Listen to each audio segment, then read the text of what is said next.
Desperately seeking something on the Hawaiian island of Maui, Pete McCarthy's spiritual journey continues after the Ramayana. A journey that became a legend, a man who became God. That is the story of the Ramayana, the first epic of India. Its hero Ram is a man caught up in the web of human emotions, and his travels cover the entire length and breadth of the country. Ram was due to become king in the city of Ayodhya 2,000 years ago. But in an unexpected reversal of fortune, he was exiled into the forest for 14 years. Here his beautiful wife Sita aroused the lust of a demon king who carried her away to his kingdom in Lanka. Ram's desperate search for Sita and his effort to rescue her led him into a long battle with the demon king. His victory is idealized as the ultimate triumph of good over evil. My name is Sunil Sethi. I'm a journalist, and my journey is in the footsteps of Ram to rediscover the man and his legend.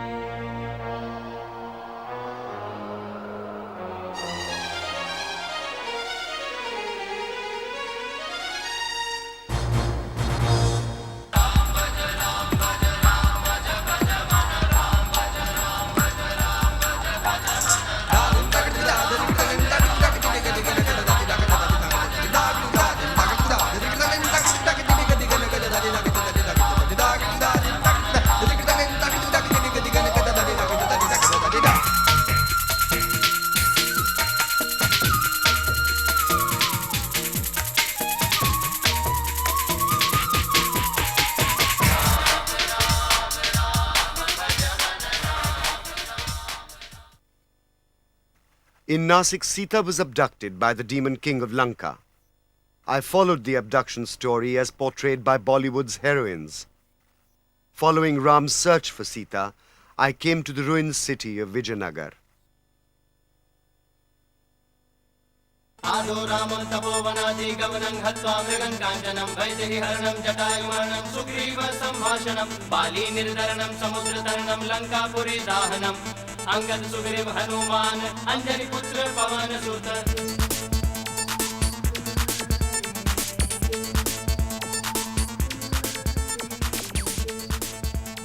Traveling north of the city of Bangalore towards the Deccan Plateau, I reached a landscape of haunting splendor.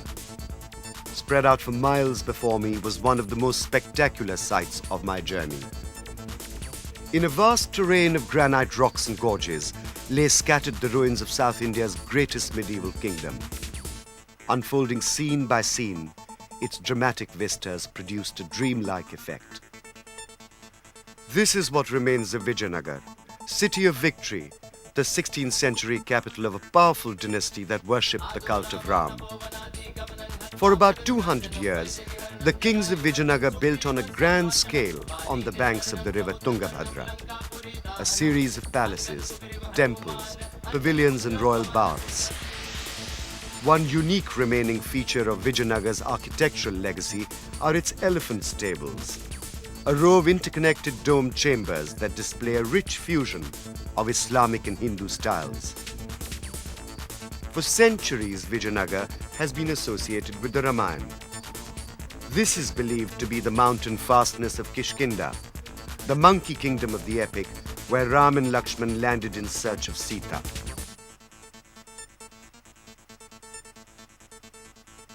The crowning glory of Vijayanagar's royal chapels is the 15th century Hazar Ram temple, the temple of the 1,000 Rams, named after the many scenes from the Ramayana carved on its walls of granite. John Fritz, an American anthropologist, has spent 17 years documenting the sites of Vijayanagar. He explained how the kings of Vijayanagar became captivated by the Ramayana story. This is known as the Hazar Rama temple because there's so many depictions of Rama here. Right now we're walking through a 16th century addition to it. This is the original Devaraya construction of the 15th century. It has marvelous sculptures, particularly the ones that depict the Ramayana here on the walls. The temple is really extraordinary for the delicacy of its carving, which is quite an innovation in Vijayanagara at this time.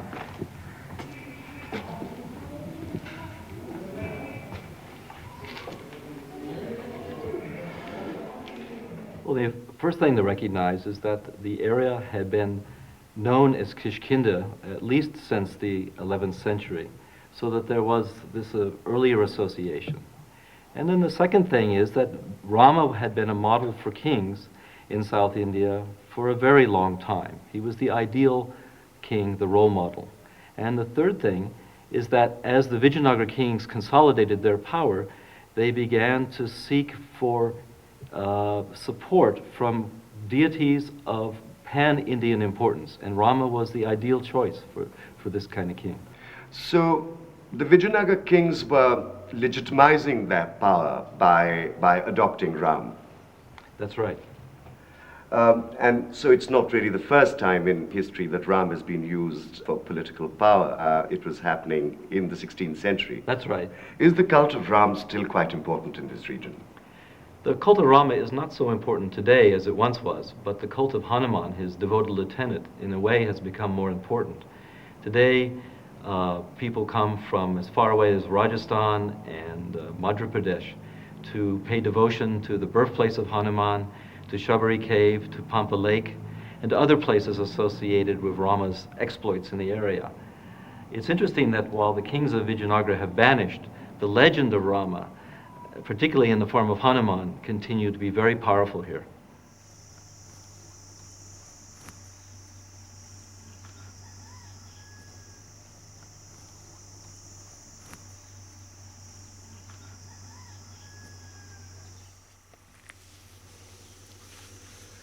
Hanuman plays a crucial role in the Ramayana. It is he who finally locates Sita in the kingdom of the demon king Ravan. But the interesting thing today is that in many parts of India, including Vijayanagar, Hanuman's worship is even greater than that of Ram's. If Ram is the superhero, Hanuman is the Superman of Indian gods, a larger-than-life figure in every way. Hanuman, the enormously popular monkey god, is associated with physical strength, wisdom, and loyalty. He is said to have been conceived on this hill known as Anjanadri Hill, which derives its name from Anjana, his mother. Anjana was a celestial nymph, but cursed to be a monkey. However, she could turn herself into a sublime beauty when she wished. Wandering among these mysterious rocks one day, she was seduced by Vayu, the god of the winds. Hanuman was the result of the union, and that is why he can fly as fast as the wind. Towards the river, the rockscapes of Vijayanagar give way to soothing patches of green. Sacred pools of water appear, nestling in forested slopes. When Ram and Lakshman reached Kishkinda, they first came to the Matanga woods. The epic's poetry takes full advantage of contrasting their long years in the wilderness with the enchantment of Matanga forest. Does this journey, this change of scene, does it represent something? Does it have a significance? It has a profound significance.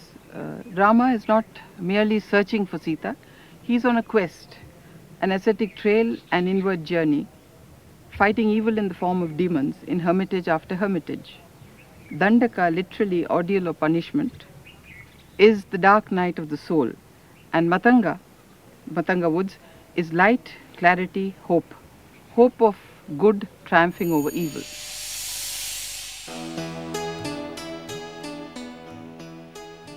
The holiest water tank in Vijayanagar is Pampa Lake. It was here that Ram and Lakshman were welcomed by an aged female ascetic, Shabri, who gave them wild berries to eat. She told them to find Sugriv, Kishkinda's monkey king, who would help them look for Sita. And she pointed the way to his secret hideout on top of Mount Rishimukh.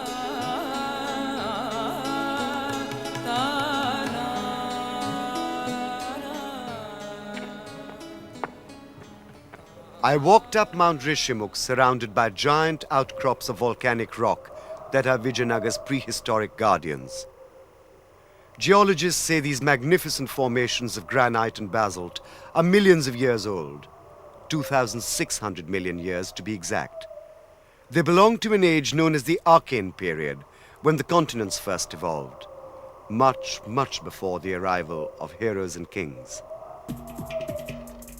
This cave at the top of Mount Rishimukh is where Ram is supposed to have met the monkey king Sugriv and his lieutenant Hanuman. Ram and Sugriv, it turned out, had a similar problem. Sugriv's wife and kingdom had been taken by his brother Vali, and the two monkey brothers were mortal enemies. Here Ram made a pact with Sugriv. If he could help bring Sugriv's wife and kingdom back, then Sugriv and his monkey army would try and rescue Sita. Sugriv challenged his brother Vali to a fight. When Sugriv showed signs of failing, Ram acted as planned. He hid in a cave, aimed an arrow at Vali, and killed him. Ram's subversive act raises an ethical question. Why would a hero prince, the symbol of physical and moral perfection, destroy his enemy in such an underhand way? But his behavior is often justified on the grounds that heroes are human too. And here in Vijayanagar, where traditional dancers recreate the battle between the monkey brothers, his action is seen as nothing less than divine intervention.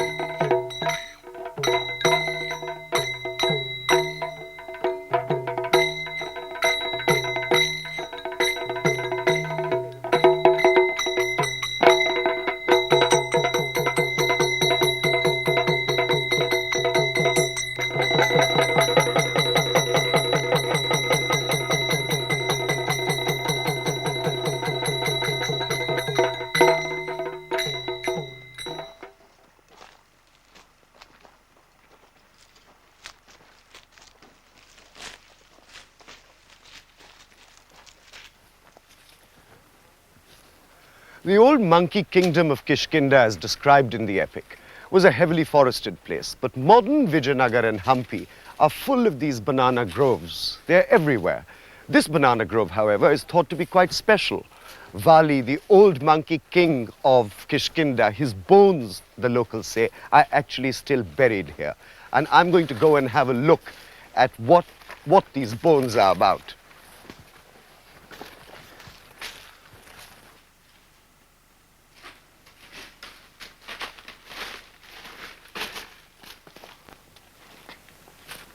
ये क्या कर रहे हैं? हम लोग पूजा कर रहे हैं सर। किस चीज का? ये वाली का हड्डी है सर। क्या ये वाली का हड्डी है सर। हाँ। ये तो देखिए सर, देखने में बहुत बड़ा दिखता है, बहुत हल्का है, देखिए सर। ये आदमी का हड्डी हो सकता है? ये वो आदमी का हड्डी है सर, वाली का हड्डी है सर। ये आपको कैसे पता है? ये आदमी का हड्डी कैसे हो सकता है? तो बहुत जमाने से आदमी लोग इसको पूजा करते हैं, घर में रखते हैं, बच्चों को रोते ये सब। हाँ। और वो तो बहुत बड़ा साल रहता है ना सर, उसके लिए इतना मोटा हड्डी है सर। हड्डी भी बड़ा था? बड़ा हड्डी रहता sir. That's what the locals believe anyway. But when we sent this for a test to a laboratory in Bombay, all it turned out to be was lumps of cow dung that had ossified under conditions of extreme heat.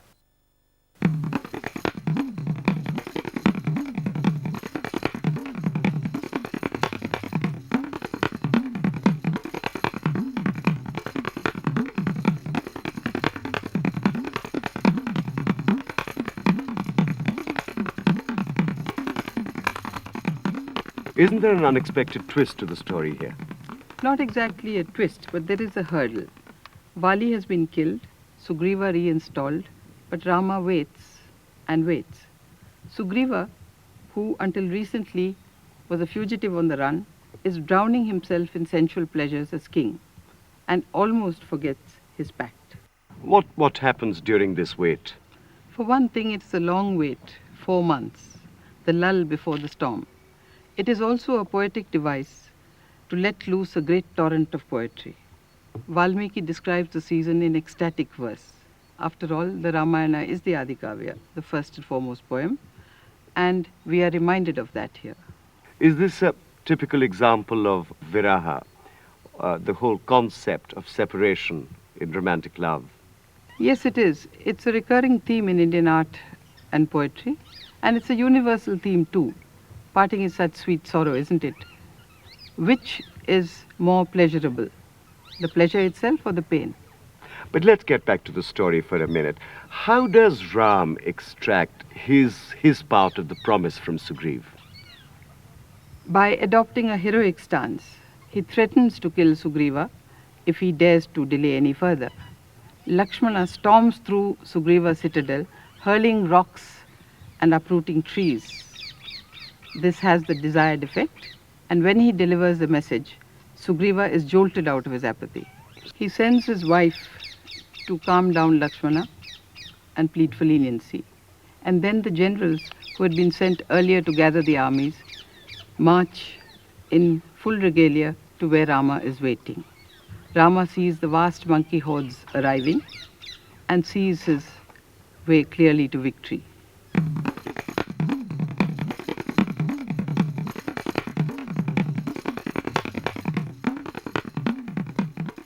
On my second day in Vijayanagar, I heard a rising murmur of excitement. A famous dance group had arrived and was to perform scenes from the Ramayana in one of the elaborately carved temple halls among the ruins.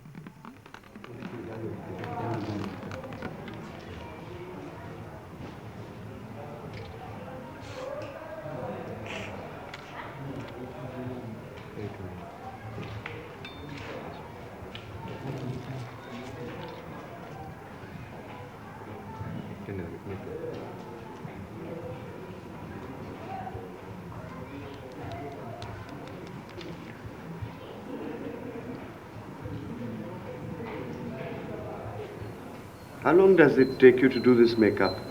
This makeup, Yeah. mine, Yeah. it takes about 2 hours, more than 2 hours. What's the story you are going to tell today? Today we are going to act Vali Moksha, the story of Vali and Sugriva's fighting, and then Vali dies. Yeah. Before dying, he realizes his mistakes, and Rama gives him moksha. That Salvation. Salvation, yeah. Yeah. It's a very famous episode. Yeah. What role are you playing? Today I'm playing Rama's role. I see, the hero. Yeah. And who are the others playing? Yeah, this is Sugriva. Yeah. This is Rama's brother Lakshmana. This is Hanuman. And this is Vali. And it's a different type of coloring. Yeah. Those two boys, they are performing the puja in the beginning.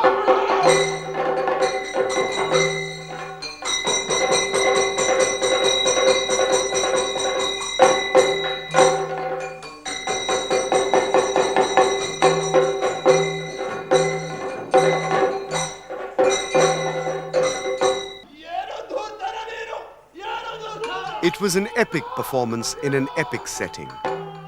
Yakshagan, which means Song of the Divine Minstrels, is a stylized form of dance opera that combines recitation with dialogue and singing with intricate footwork. It was a form of entertainment known to the Vijayanagar kings 400 years ago. But experts say that it contains elements of early Sanskrit theatre and maybe several centuries older. As with many forms of ancient drama, the idea behind the extravagant makeup, costumes and headgear is to help audiences willingly suspend disbelief and get into the epic mood.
It was while in Kishkinda that Hanuman, back from a spying mission, brought the news that he had spotted Sita in Ravan's kingdom of Lanka. Ram and Lakshman set off for the Demon King's land. The Yakshagan dancers were also departing when I left Vijayanagar and headed south to the end of the Indian peninsula.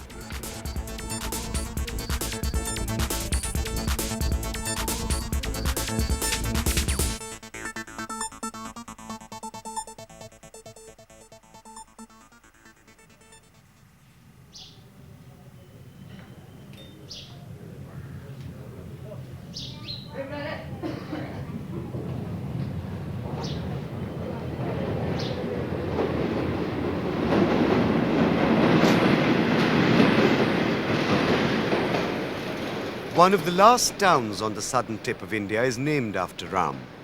It's called Rameswaram. It is in fact an island linked to the mainland by an old rail track and a new causeway.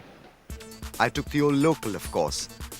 It's a 2.5-kilometer journey that takes 45 minutes, but it's an essential part of subcontinental railway law.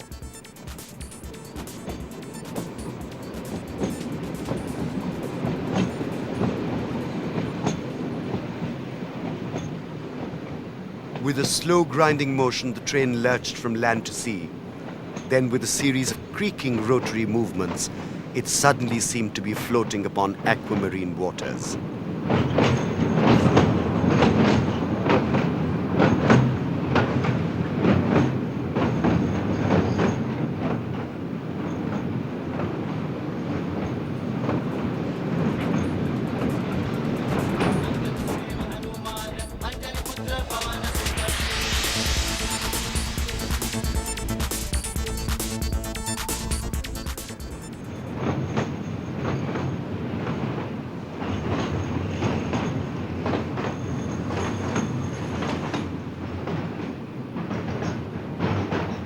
It was a memorable but brief crossing, and quite soon, with a triumphant little toot, the train was snaking into Rameswaram against the canopy of a fiery sunset. It was here that Ram and the monkey armies gathered and launched a plan to save Sita from Ravan's clutches.